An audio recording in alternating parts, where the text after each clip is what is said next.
हिंदू गुरुकुल के आज के इस एपिसोड में आपको हम सुनाने जा रहे हैं भीष्म के वो 5 तीर जो कर सकते थे पांडवों का अंत। यह बात उस समय की है जब कुरुक्षेत्र में कौरवों और पांडवों के बीच युद्ध चल रहा था। पितामह भीष्म कौरवों की ओर से युद्ध लड़ रहे थे, लेकिन कौरवों के सबसे बड़े भाई दुर्योधन को लगता था कि भीष्म पितामह पांडवों को नुकसान नहीं पहुंचाना चाहते हैं। दुर्योधन का मानना था कि पितामह भीष्म बहुत शक्तिशाली हैं और पांडवों को मारना उनके लिए बहुत आसान है। इसी सोच में डूबा दुर्योधन भीष्म पितामह के पास पहुंचा।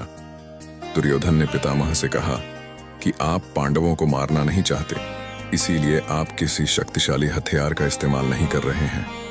दुर्योधन की बात सुनकर भीष्म बोले, अगर तुम्हें ऐसा लगता है तो मैं कल ही 5 पांडवों को मार गिराऊंगा।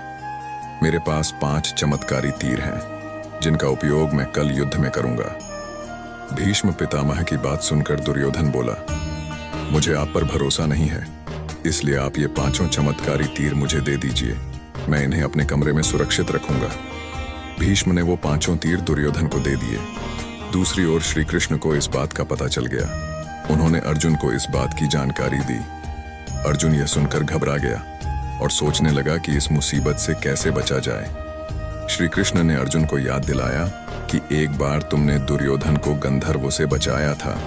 तब दुर्योधन ने तुमसे कहा था कि इस एहसान के बदले तुम भविष्य में मुझसे कुछ भी मांग सकते हो।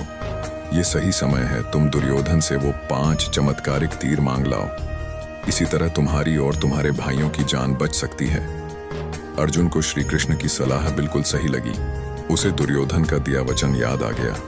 ऐसा कहा जाता है कि उस समय सब अपने दिए गए वचन जरूर निभाते थे।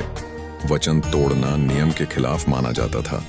अर्जुन ने जब दुर्योधन को उसका दिया वचन याद दिलाया और 5 तीर मांगे तो दुर्योधन मना नहीं कर सका।